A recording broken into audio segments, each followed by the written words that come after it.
Shalom, shalom, Bapak Ibu yang terkasih di dalam Tuhan Yesus. Puji nama Tuhan. Pada hari ini saya mau sharing firman Tuhan tentang satu hal yang sangat penting dalam hidup kita, yaitu apa? Harapan. Harapan yang pasti. Setiap kita pasti pernah berharap. Berharap akan keadaan bisa berubah, berharap agar masalah kita cepat selesai, berharap agar hidup kita jadi lebih baik, berharap kita bisa disembuhkan, berharap kita dapat pekerjaan yang pasti, berharap hutang piutang lunas, dan sebagainya. Banyak harapan itu lebih baik daripada tidak memiliki harapan. Orang kalau sudah tidak memiliki harapan, itu sepertinya nggak siap untuk menjalani hidup ini. Hidup ini harus memiliki pengharapan. Seringkali kita mengalami apa yang kita harapkan, tetapi tidak menjadi kenyataan. Benar tidak? Sering demikian, sering. Dimanapun kita sering menjalani dalam kehidupan ini. Kita berharap begini nggak jadi, dan sebagainya. Tetapi puji nama Tuhan, hari ini firman Tuhan mau mengingatkan kita. Mari kita buka di dalam Roma 5 ayat ke-5. Mari kita buka sama-sama. Roma 5 ayat ke-5. Dan pengharapan tidak mengecewakan. Karena kasih Allah telah dicurahkan di dalam hati kita oleh Roh Kudus yang telah dikaruniakan kepada kita. Bapak, Ibu, saudara-saudariku yang terkasih, dan buat saya pribadi juga, mungkin hari-hari ini kita kelihatannya bisa kuat, bisa tersenyum. Tapi padahal di dalam hati kita mungkin ada pergumulan yang tidak semua orang tahu. Atau kita nggak bisa menyampaikan kepada siapa-siapa. Kadang kita pun sebagai orang tua, saat ada pergumulan, ada hal-hal yang tidak bisa kita sharing kepada anak-anak. Karena pergumulan itu kita khawatir. Kalau anak-anak tahu mereka jadi susah dan sebagainya. Ada rasa khawatir, ada rasa takut, bahkan ada pertanyaan yang belum bisa kita jawab. Tapi kita percaya, sekali lagi, di dalam Tuhan, kita anak-anak Tuhan, ada harapan di dalam Dia. Sekali lagi, ada harapan yang tidak akan pernah gagal. Ada harapan yang tetap berdiri walaupun apapun yang terjadi di dalam kehidupan kita. Di dalam hal-hal yang kita kelihatan maupun yang tidak kelihatan. Apapun yang terjadi, percaya kita punya Tuhan yang hebat. Kita punya Tuhan, Raja di atas segala raja. Bagaimana kita memiliki harapan yang pasti? Ini pertanyaan yang kelihatannya simple. Tetapi kalau kita dalami, kita percaya di dalam Tuhan, harapan kita tidak akan pernah sia-sia. Amin. Sekali lagi pasti Bapak Ibu Saudara-saudari juga tahu bahwa harapan yang pertama adalah harapan di dalam Tuhan. Gak ada lagi, tapi sering kita tahu harapan itu di dalam Tuhan. Tetapi saat praktek, saat kita menghadapi kehidupan, saat kita menghadapi kenyataan, banyak yang lupa. Banyak yang gak ingat kalau harapan kita tuh harus di dalam Tuhan. Sering tanpa sadar kita berharap kepada apa? Kekayaan kita. Kita berharap kepada teman, sahabat, saudara yang akan lebih dulu kita berpikir yang akan menolong kita. Padahal Tuhan itu mau kita datang kepada Tuhan. Apapun masalah kita. Kalau kita ingin memiliki harapan yang pasti, maka kita harus menaruh harapan kita tuh sepenuhnya kepada Tuhan. Tidak tergantung kepada keadaan. Tidak tergantung kepada logika. Tidak tergantung kepada manusia siapapun itu juga. Dan tidak bergantung kepada situasi yang ada di sekitar kita. Sering kita tanpa sadar, kita seperti tadi menaruh harapan kepada pekerjaan kita, tabungan kita, keuangan, relasi kita, dan sebagainya. Semua itu tidak salah. Tapi masalahnya itu bisa berubah kapan saja. Situasi bisa mengubah. Bahkan dikatakan di Amsal 13 ayat 12. Harapan yang tertunda menyedihkan hati. Tetapi keinginan yang terpenuhi adalah pohon kehidupan. Benar ya? Seperti apa kata Amsal. Kalau kita tertunda harapan kita kepingin apa, gak tersampaikan. Sedih kan? Nah itu lumrah karena kita sebagai manusia. Contohnya aja di Alkitab Bapak Abraham. Sudah hampir umur 100 tahun, Sarah gak hamil-hamil. Tidak melahirkan. Tetapi Bapak Abraham berharap akan janji Tuhan. Ayat di Roma 4 ayat 18. Ayat ini pernah diberikan oleh mama saya tercinta. Pada saat saya struggle menghadapi sekolah, saat saya struggle menghadapi dalam kehidupan ini, mama saya berkata, baca Roma 4 ayat 18. Ayat ini masih sangat saya ingat sekali. Dikatakan sebab sekalipun tidak ada dasar untuk berharap. Namun Abraham berharap juga dan percaya bahwa ia akan menjadi bapak banyak bangsa. Menurut yang telah difirmankan, demikianlah banyaknya nanti keturunanmu. Tuhan genapi janjinya. Tuhan bisa mengubah yang pahit menjadi manis. Air mata menjadi sorak-sorai kemenangan. Akhirnya singkat cerita Sarah mengandung. Memiliki banyak keturunan dan kita pun termasuk keturunan dari Bapak Abraham. Singkat cerita Bapak Ibu Saudari, saat saya datang ke Amerika. Pertama kali saya datang ke Amerika.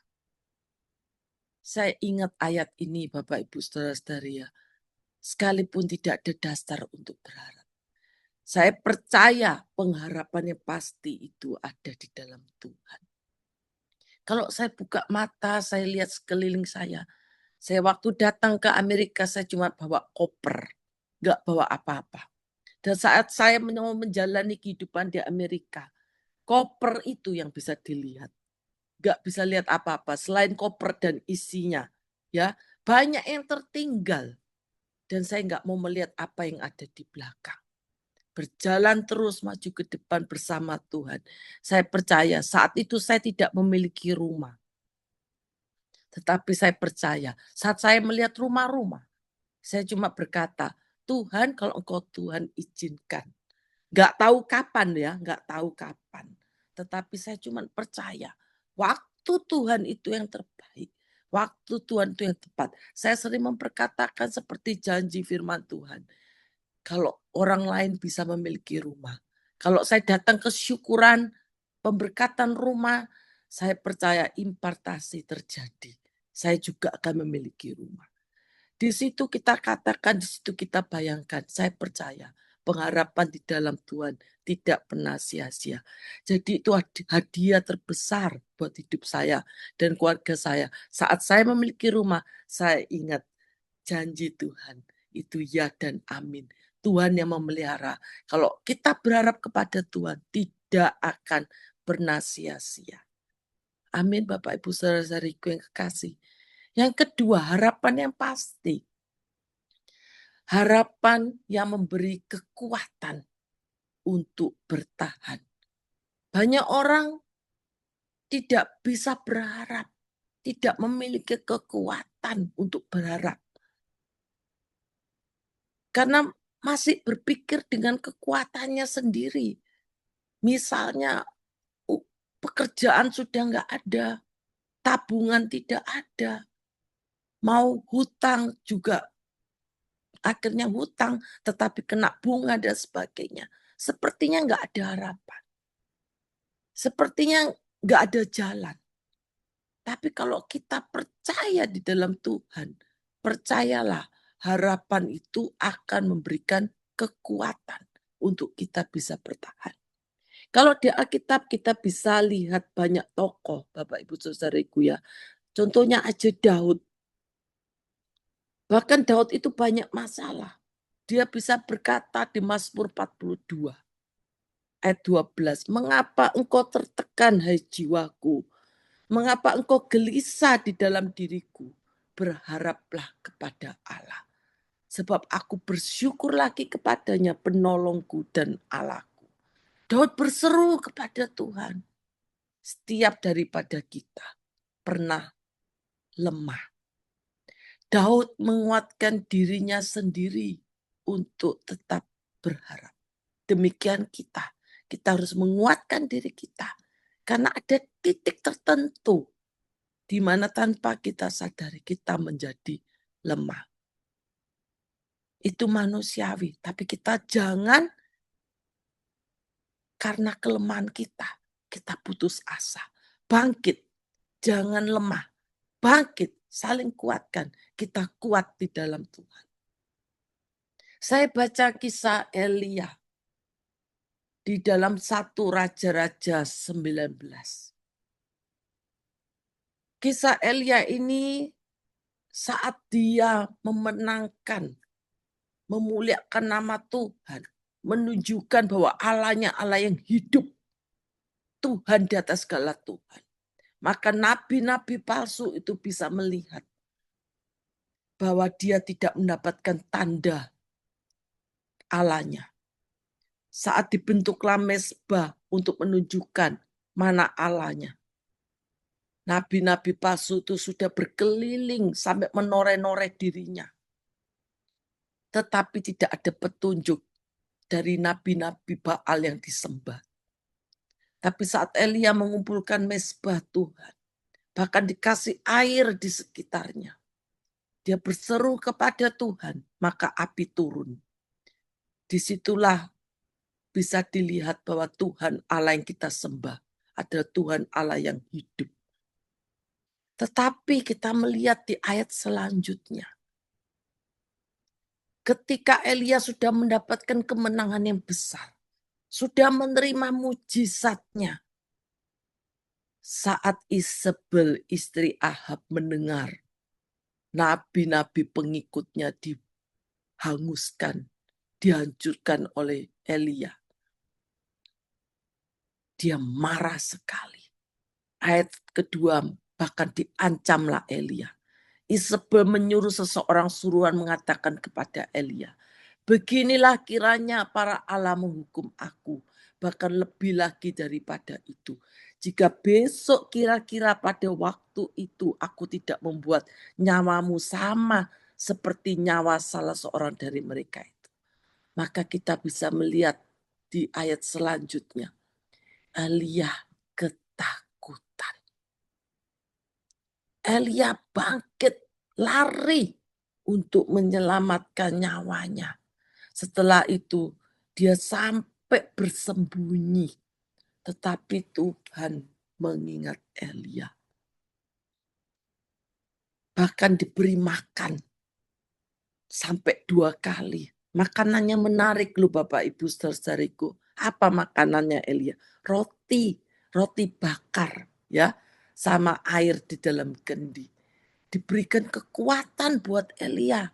Elia kuat menghadapi perjalanan hidupnya. Akhirnya dia bisa menjalani kehidupan ini. Demikian itu contoh, salah satu contoh di Alkitab. Elia Nabi Tuhan yang begitu hebat bisa menjadi lemah. Tetapi satu hal Tuhan mau ingatkan. Di dalam Tuhan, kelemahan kita berubah menjadi kekuatan. Sekali lagi kalau kita menghadapi apapun dalam hidup ini, percaya ada Tuhan, pengharapan yang pasti. Yang ketiga, kita harus sadar harapannya pasti itu kita ada di dalam kasih-Nya. Kasih-Nya itu begitu besar buat kita semua, Bapak Ibu Saudariku. Yohanes 3 ayat 16. Karena begitu besar kasih Allah akan dunia ini, sehingga Ia telah mengaruniakan anaknya yang tunggal, supaya setiap orang yang percaya kepadanya tidak binasa, melainkan beroleh hidup yang kekal.